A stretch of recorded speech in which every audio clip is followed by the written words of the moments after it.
Thus comes the English with the full power upon us, and more than carefully it concerns us to answer royally in our defences. Therefore, the Dukes of Berry, of Bretagne, and Brabant of Orleans shall make forth, and you, Prince Dauphin, shall make forth, to line and new repairs of towns of war, with men of courage, and with means of defendant. For England, his approaches makes us fierce as waters to the sucking of a gulf.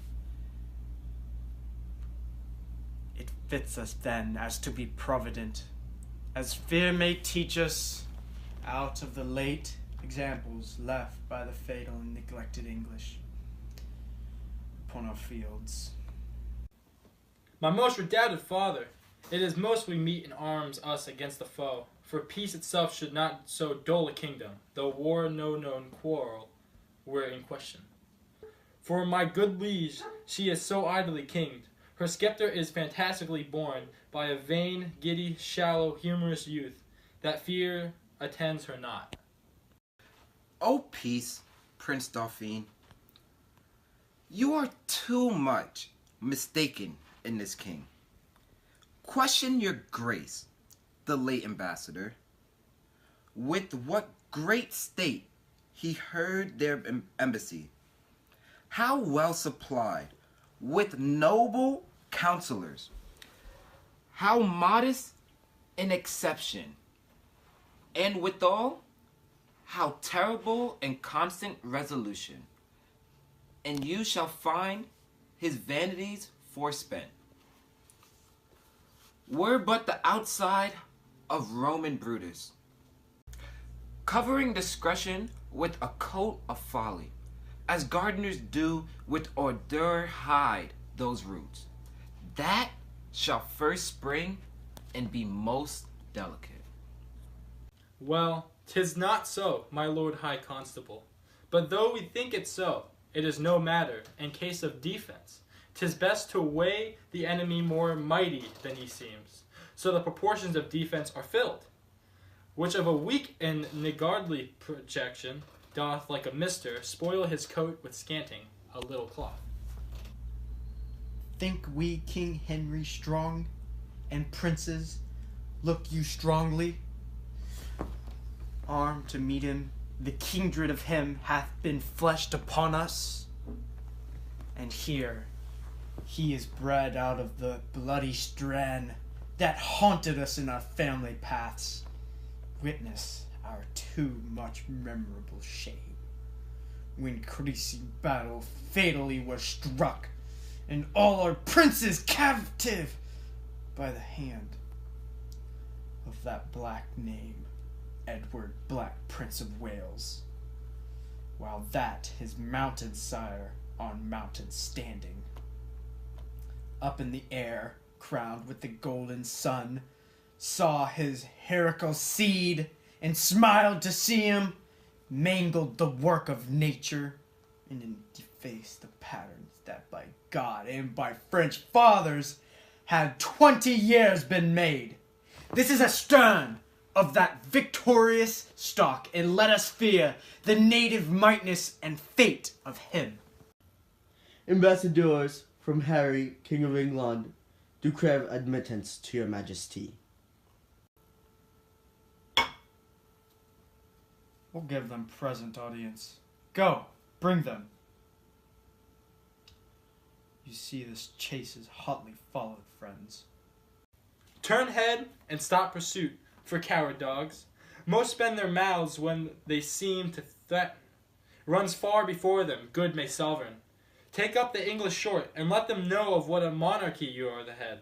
Self-love, my liege, is not so vile a sin as self-neglecting. From my brother of England.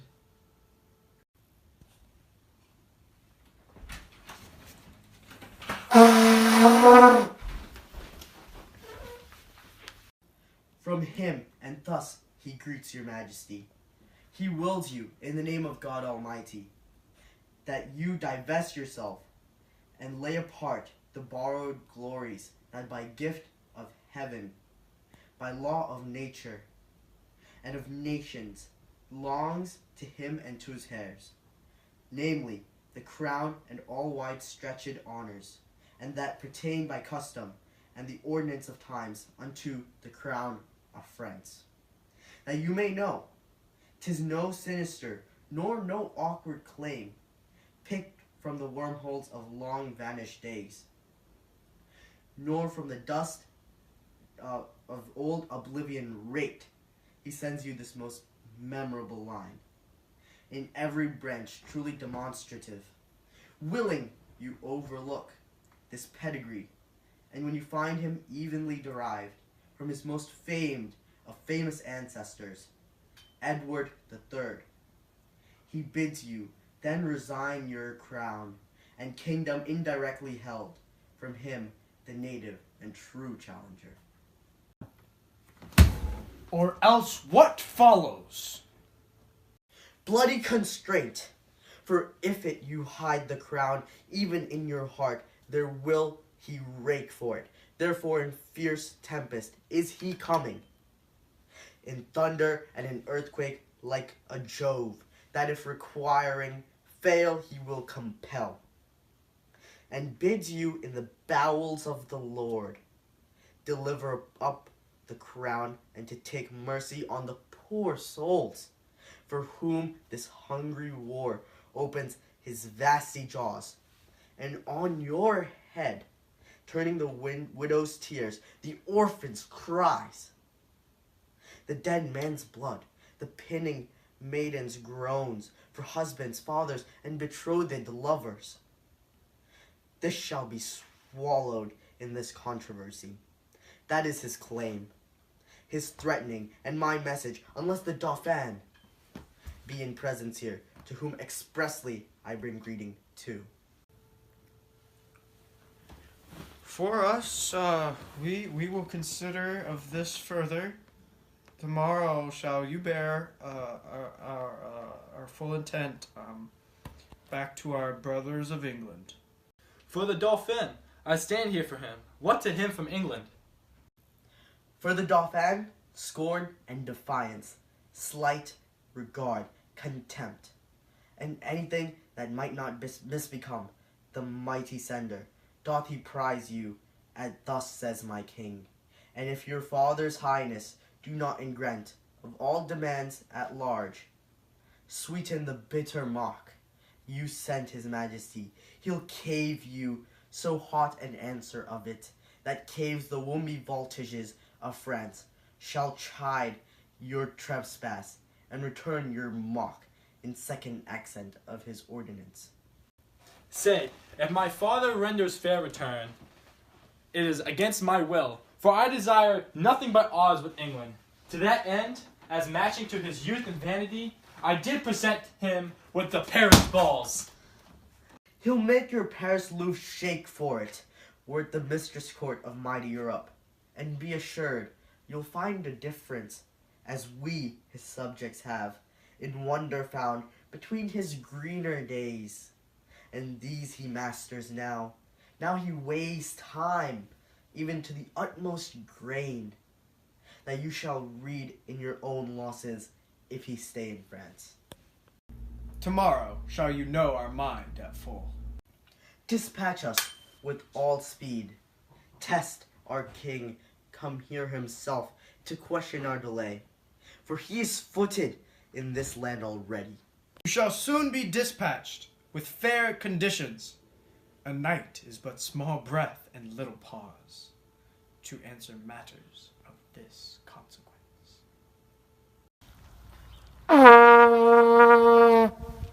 Thus, with imagined wing, our swift scene flies in motion of no less celerity than that of thought. Suppose that you have just seen the well-appointed King Henry at Hampton Pier embark his royalty and his brave fleet with silken streamers, the young Phoebus fanning. Upon the hempen tackle, ship boys climbing, hear the shrill whistle which doth order give. To sounds confused, Behold the threatened sails, borne with the invisible and creeping wind. Draw the huge bottoms through the furrowed sea, breasting the lofty surge. Oh, do but think! A city on the inconstant billows dancing, for so appears this fleet majestical, holding due course to our floor. Follow, follow, grapple your minds to sternage of this navy, and leave England as dead as midnight, still guarded with grandsires, babies, and old women, either past or not arrived to Pith and Toussaint's. For who is whose chin is but enriched with one appearing hair, that will not follow these called and choice-drawn cavaliers to France.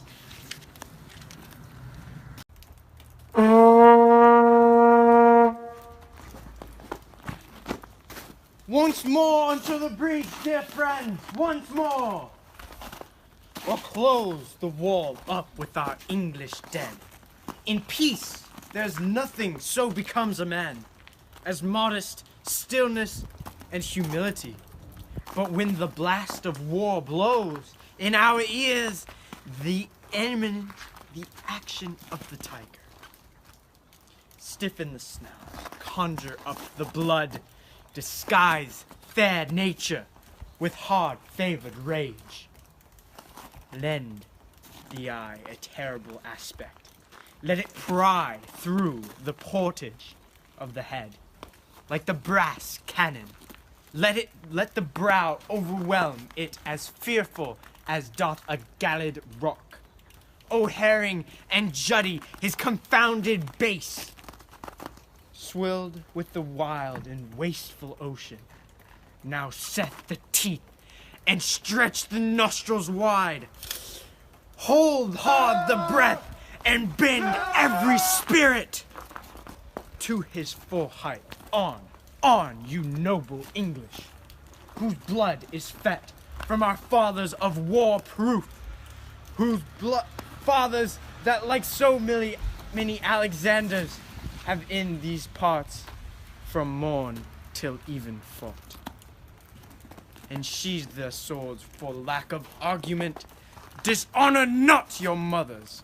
Now attest that those whom you called fathers did beg at you. Be copy now, my men of grosser blood, and teach them how to war. And you, good yeomen, whose limbs were made in England, show us here the metal of your pasture. Let us swear that you are worth your breeding, which I doubt not. For there is none of you so mean and base that hath not noble luster in your eyes. I see you stand like greyhounds in the slips, straining upon the start. The game's afoot. Follow your spirits, and upon this charge cry, God for Henry, England and St. George!